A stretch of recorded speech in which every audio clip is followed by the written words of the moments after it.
Hello everyone, good morning. आपका welcome है आपके अपने यूट्यूब चैनल में।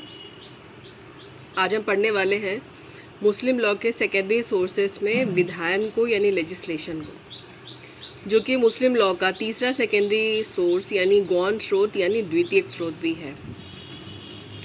अब इसमें मैं कुछ एक्ट्स के एग्जांपल्स आपके सामने रखूँगी स्क्रीन पे, जिससे आपको समझ में आ जाएगा कि मुस्लिम लॉ का ये कैसे सेकेंडरी सोर्स है।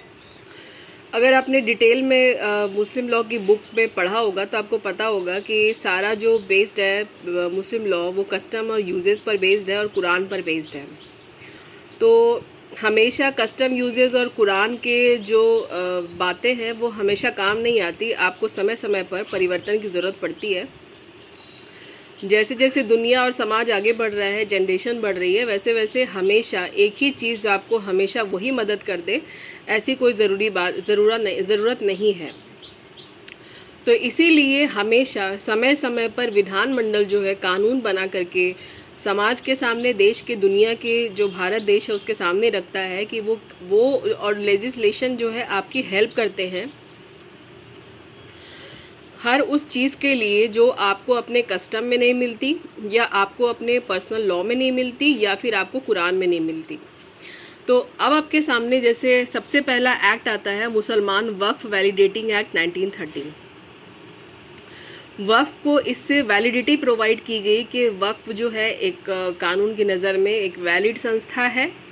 और आप जानते हैं कि वक्फ क्या होता है, किस लिए किया जाता है, कौन करता है, उसको संभालता कौन है, सब कुछ आपने पढ़ा होगा।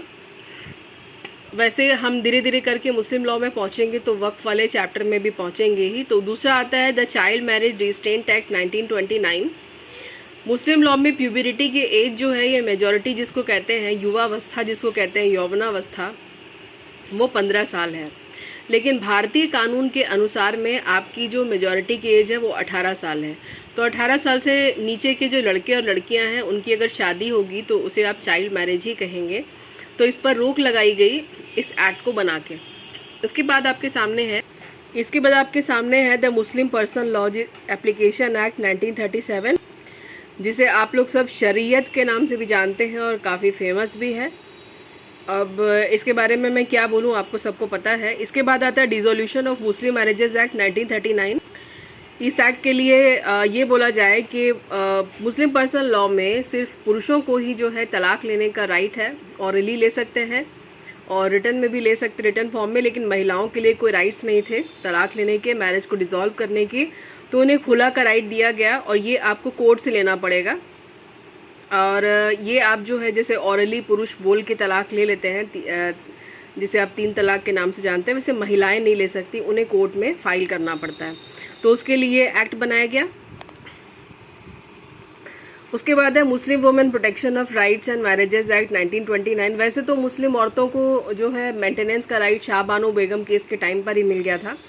केस आने के बाद से ही आपको पता होगा, काफ़ी फेमस केस है और इसे हम हमेशा पढ़ते हैं और हमेशा पढ़ते भी रहेंगे। लेकिन इसके बाद 2019 में और भी बहुत सारे राइट्स दिए गए मुस्लिम महिलाओं को। इसके बाद जो आखिरी एक्ट मैंने लिया है ट्रिपल तलाक एक्ट 2019, जो कि सबसे हॉट टॉपिक था 2019 का, शायद अभी भी है, इसके बारे में चर्चा होती रहती है। इसके लिए ये मैं बोलूँगी कि एक ही बार में आपको 3 बार तलाक नहीं बोलना है। आपको, अगर आप ऐसा कहते हैं तो आपको जुर्माना भी लग जाएगा और सज़ा भी है। तो ये जो था आपके सामने सेकेंडरी सोर्स था मुस्लिम लॉ का, विधायन लेजिस्लेशन। उम्मीद करती हूँ कि आपको समझ में आया होगा, और नहीं आया तो आप कमेंट सेक्शन में मुझे बताइएगा, मैं फिर से इसके लिए एक वीडियो बनाऊंगी। मिलते हैं आपसे नेक्स्ट वीडियो में। अगर आप सब्सक्राइबर नहीं बने हैं तो बन के देखिए, शायद आपको फ़ायदा हो। अपने फ्रेंड्स वगैरह में शेयर कीजिए, और जो भी आपकी समस्या हो, क्वेरी हो, आप कमेंट सेक्शन में बता दीजिएगा। मुझसे कोई गलती हो गई, कुछ छूट गया है तो आप वो भी मुझे बता सकते हैं। नेक्स्ट मिलेंगे अगले टॉपिक के साथ में, अगले पॉइंट के साथ में। अब तक आप खुश रहिए, दूसरों को भी रहने दीजिए। बाय।